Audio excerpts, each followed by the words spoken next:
কৃষির একটি বড় অংশ বৃষ্টির ওপর নির্ভরশীল। কৃষকদের সাহায্য করতে চালু করা হয়েছে রাষ্ট্রীয় কৃষি বিকাশ যোজনার অন্তর্গত রেনফেড এরিয়া ডেভেলপমেন্ট প্রকল্প।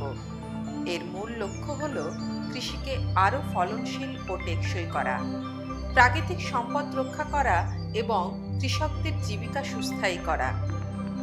পশ্চিমবঙ্গে এই প্রকল্পটি বাস্তবায়ন করছে কৃষি দপ্তর এবং এর প্রাণীপালন পর্যায়ের একটি অংশের কারিগরি দায়িত্বে আছে West Bengal livestock development corporation limited.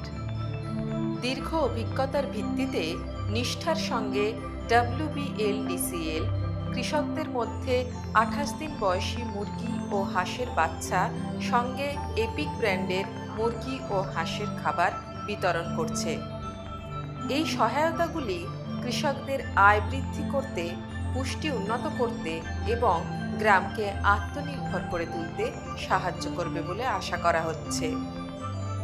দক্ষতা, অভিজ্ঞতা ও নিষ্ঠা নিয়ে WBLDCL কাজ করে চলেছে দারিদ্র্য দূরীকরণে এবং গড়ে তুলছে এক সবল, সুস্থায়ী ও সমৃদ্ধ গ্রামীণ বাংলা।